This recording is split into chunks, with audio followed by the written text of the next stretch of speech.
nosotros hicimos una convocatoria, hay más de 150 ACTECH ya puesta en una base de datos, de lo cual el subsecretario de Agricultura, que es Delfo Buchailot, que es productor agropecuario, a su vez produce, también tiene finca de vino y, bueno, y animales. Él lo que quería que las tecnologías se adopten por los productores y las empresas y que tomen vuelo propio. A su vez él es tecnólogo.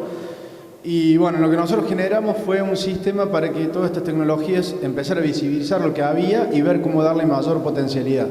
Logramos que dentro de esas 150 empezamos a ver mercados diferenciales, que lo cual nos llamó la atención, de algo que no habíamos registrado, al menos normalmente acá no los teníamos visibles en el país, empresas que exportaban ya granos, pero con un valor agregado que era el tecnológico, hasta duplicando el precio de los granos. Entonces empezamos a ver que si juntábamos estas tecnologías podíamos darle al productor y a las empresas tecnológicas un nuevo destino a esos granos, donde, por ejemplo, había soja que se estaba comercializando a $900 la tonelada. Son nichos muy chicos, pero que se necesitan, digamos, ¿no? Entonces empezamos a armar ecosistemas de trabajos y lo que empezamos a detectar es problemáticas que tenía el agro, de las cuales en las problemáticas vimos lo que eran los periurbanos, las aplicaciones de periurbanos.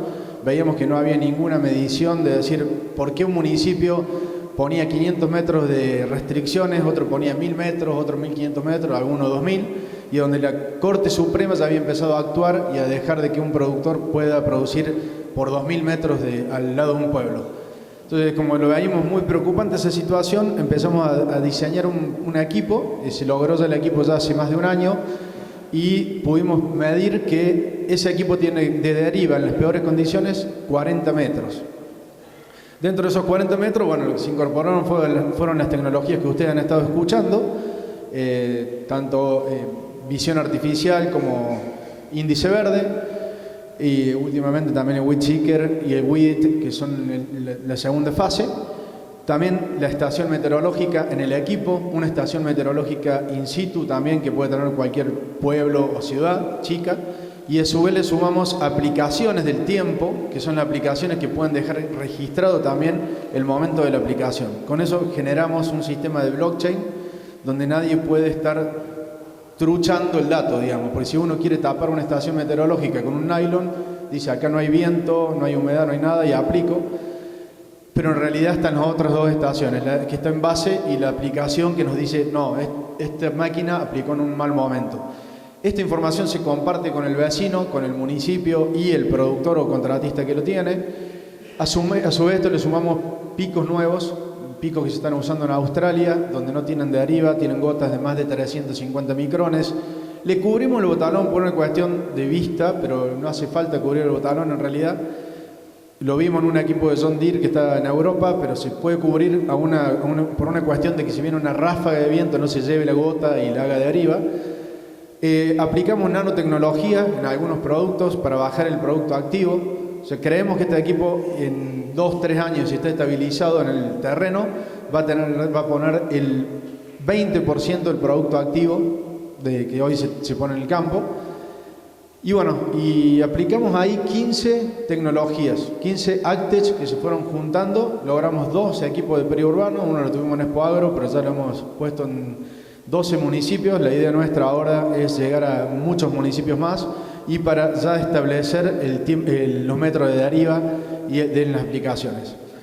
Bueno, en base a eso fue un producto que creo que es el que concentra todo lo que han venido hablando recién. Después el tema de lo que es recuperar, vemos, como lo dijiste también en la presentación muy bien, que la FAO viene presionando mucho con las formas de producir. Creemos que no sabemos cuándo se va a dar ese shock, digamos, de producción, pero lo vemos muy preocupante porque vemos que muchos productores pueden quedar afuera de ese esquema con un precio de commodity muy bajo y donde no sea sustentable. Entonces por eso es que vamos a un sistema de certificación en el lote, vamos a un sistema donde el mercado, estas ACTECH bajen nuevos mercados, y en eso estamos trabajando con varias empresas de trazabilidad y de certificaciones que están vendiendo, por ejemplo, a Suiza. En Suiza es un mercado que es totalmente muy exigente y donde todavía no hemos podido lograrlo a ese mercado, pero sí hemos ya accedido a Alemania con un convenio con los alemanes, tenemos convenio con Alemania, con Gran Bretaña y con Francia, pero básicamente los alemanes son los que estamos trabajando en una plataforma donde se va a compartir un sistema global de producción y donde queremos que la mayor parte de los productores accedan a esto para tener precios diferenciales. También vemos que de parte de las tecnologías, bueno, últimamente habrán visto que hay maíces enanos que de 1,60 m, 1,70 m, que es algo que lo vemos también muy bueno porque vemos que muchas de estas tecnologías de aplicaciones de dosis variable, que muchos saben que aplicar una dosis variable en la siembra o en B6 a un maíz es tirar a la suerte. Todo lo que trabajamos en dosis variable queríamos tener un maíz enano para poder llegar a B10, B12 en una aplicación tardía de fertilizantes. Hoy también está esa tecnología y a lo cual la tenemos que aprovechar cuando ya empiece a ser más masivo, y creo que ahí se va a poder diferenciar el técnico que haga bien las cosas del que no la haga bien. Pero bueno, lo que le pongo más hincapié es estos mercados diferenciales que le digo, con trazabilidad distinta, porque es justamente lo que el mundo va a necesitar en los próximos años y queremos que el productor siga yendo en ese camino. Bueno, ese es más o menos el cierre que tenía para comentarles. Creo que la tecnología, esto en especial, es lo que va a dar al sector agropecuario un impulso mayor para la juventud, para que la juventud quede arraigada a sus lugares. Yo he estado reunido estos últimos años con muchos dueños de empresas. Había dueños de empresas que con 22 años ya tenían conquistado 50 países del mundo, tienen más de 700 empleados, todo virtual. A uno le parece una locura porque todo virtual. Ellos hablan que las nuevas fábricas que daban trabajo, que antes largaban humo, hoy son estas fábricas tecnológicas. He estado reunido con empresarios que tienen 700 desarrolladores dentro de su equipo de trabajo, donde uno lleva un plan de trabajo de lo que quiere desarrollar y se desarrolla hasta con un arquitecto. Hay distintos especialistas, cada especialista cobra $6.000. O sea, son puestos realmente de alto valor, y donde, por ejemplo, 5 meses de desarrollo te cuestan más de $150.000. Entonces uno empieza a ver números que son realmente volados para el sector, pero es la realidad que está empezando a pasar hoy. Y la realidad es que nosotros tenemos que generar gente que esté a esa altura y poder lograr ser parte de ese desarrollo, porque Argentina tiene, de los que venimos viendo en Actex, son pocas las cantidades que hay, pero hay mucha cabeza puesta y hay muchos técnicos que son muy valiosos. Entonces es importante que se pueda seguir desarrollando esa tecnología en Argentina. Bueno, le agradezco el tiempo y bueno, espero que le haya parecido bien el bloque.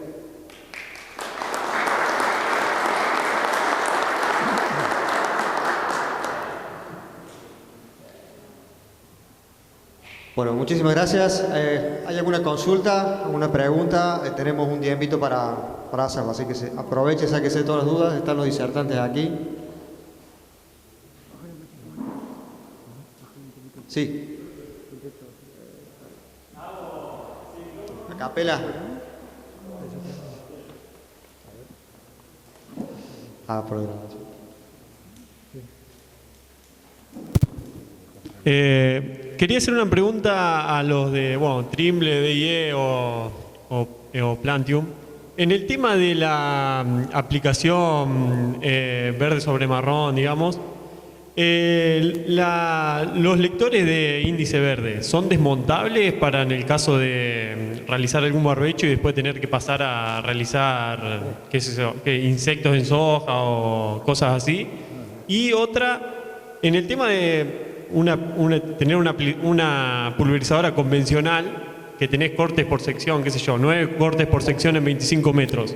¿Eso se tiene que modificar también o abriría la sección que da 2,50 metros más o menos aproximadamente? Bueno, arranco yo con la respuesta, después te dejo, Fermín.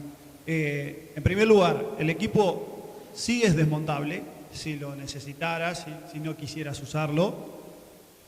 Whitzinger particularmente no afecta a la línea de pulverización convencional.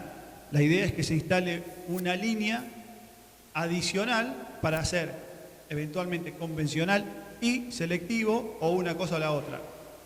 Se puede también usar la misma línea, lo que no se podría hacer serían las dos cosas a la vez. Sería muy específico eso, ¿no? para cerrar la respuesta, sí se puede desmontar cuando no lo usás. Son módulos, son sensores y no va a afectar en nada al funcionamiento de la máquina. Con esto hilvano la respuesta a la segunda pregunta. No afecta el funcionamiento de Whitseeker, del sistema de pulverización selectivo, sobre los componentes de la pulverizadora originales, ¿no? Si el sistema tiene una computadora que corte secciones, sería bueno usar esa función como solamente corte de secciones. Por un lado, supongamos que tiene cualquier computadora, ¿no? Ahora, si la misma pantalla que controla Whitseeker es la misma que está controlando la pulverización convencional, también se ocupa de cortar las secciones o cortar los picos de aplicación de pulverización selectiva, y que no tiene que ver con las válvulas de las secciones de la máquina, ¿no? Son funciones independientes que, en el caso que se instale con una sola pantalla que controla todo, se va a encargar de cortar una cosa por un lado, otra por otro. No sé si fui claro, ¿no? Son funciones independientes y no afecta una a la otra.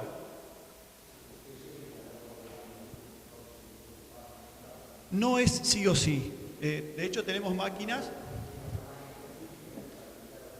Claro, bueno, las opciones son varias. Una máquina que hace solo selectivo, es una sola barra con las funciones de controlar las secciones, de controlar la aplicación. Esa es la más fácil, la más básica. La siguiente sería que esa misma máquina, con esa misma línea, también se use para aplicación convencional. No sería posible hacer las dos cosas a la vez, ¿no? Porque por un lado tendrías la aplicación convencional saliendo por unos picos y además tendrías la selectiva, donde no habría un control exacto en función de lo que se busca con la precisión, ¿no? La otra opción, y es donde generalmente se instala así por estar de acuerdo con el cliente, es tener dos líneas para usar la misma máquina haciendo convencional, haciendo selectivo, o haciendo uno, o haciendo lo otro. No sé si se entiende. Son dos líneas, no dos botalones, son dos líneas de aplicación. Eso abre un abanico a pensar en que por el convencional podría aplicar una cosa, por selectivo otra, lo mismo por un lado y por el otro. Es toda una charla que amerita.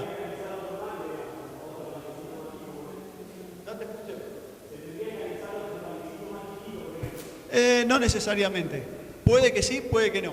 Hay varias opciones tecnológicas en cuanto a la incorporación para poder hacer esa aplicación. Sí, a ver, si vos querés aplicar una cosa por lo convencional y otro producto por lo selectivo, sí, definitivamente tenés que tener dos fuentes de producto, ¿no? En ese caso sí. Pero la combinación de aplicaciones en la práctica se da y hay un abanico importante, ¿no? Y es como eventualmente nombra Juan Pablo, se trata de encontrar cuál es el punto justo que se justifica la inversión en función de la superficie, en función de las necesidades. Cuando les mostraba el mapita que estaba allá, la necesidad en Bahía Blanca de pulverización selectiva no es la misma que la de en Charata, Chaco. La tecnología es la misma, las necesidades son totalmente distintas. Entonces, ahí es donde se abre el abanico de incorporación y por eso les mostré 15, 20 máquinas que a la vista son parecidas, pero que todas hacen algo distinto, ¿no? Esa es la idea. La adaptación.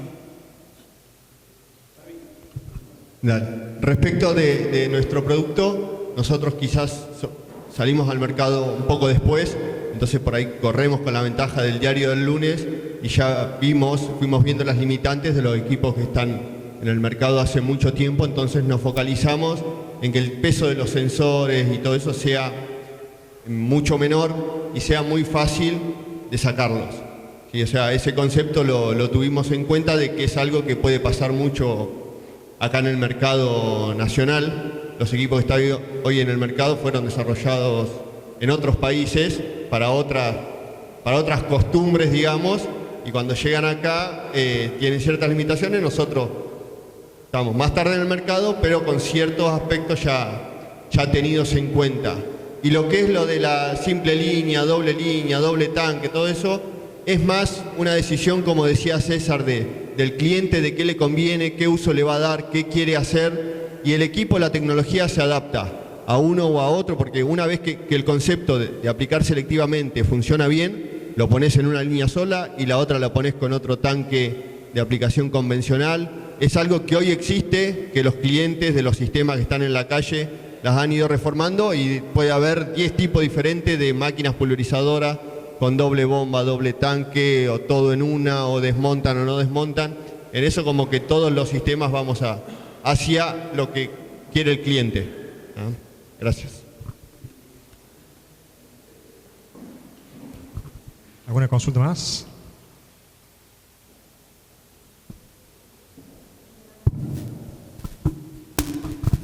¿Tienen alguna experiencia en control de yuyo colorado sobre soja? ¿Verde sobre verde? Sí, sí, hay, definitivamente. En el sur de Córdoba mucho, provincia de Buenos Aires. Es una de las aplicaciones más normales, el colorado en soja. Sí. Porque comentabas que si no tenía una altura diferente a la soja, por ahí por eso en la presentación mostré 4 opciones diferentes de la aplicación, ¿no? Una es la posibilidad de identificar malezas más altas que el cultivo, pero la otra es la posibilidad de identificar zonas donde hay malezas más bajas que el cultivo inclusive, y para poner un ejemplo distinto, hemos hecho aplicaciones de ryegrass en trigo, por ejemplo, y funciona. Gracias.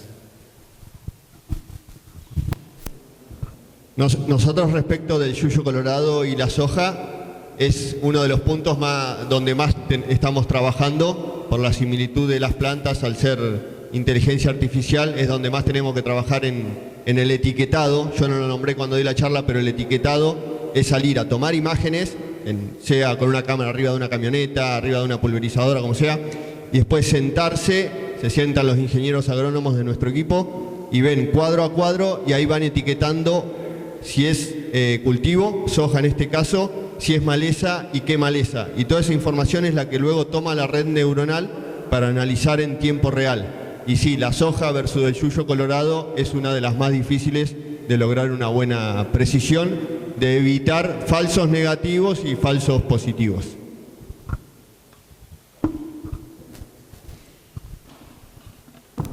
Simplemente una morada, pero nosotros hacemos compostaje y viendo la cantidad de moscas que hay, le doy un consejo a la gente del INTA. Pónganle carbonato de calcio en los criaderos de cerdo, en el filot, eliminan la mosca, el calcio mata el huevo de la mosca, por lo tanto a las 4 horas no hay más olor y a los 7 días o 2 días no hay más mosca. Nada más que eso. Bueno, muchísimas gracias. Hemos culminado con el tiempo. Le agradecemos a todos por la participación. Y bueno, los invito a pasar a los stands y a tomar un café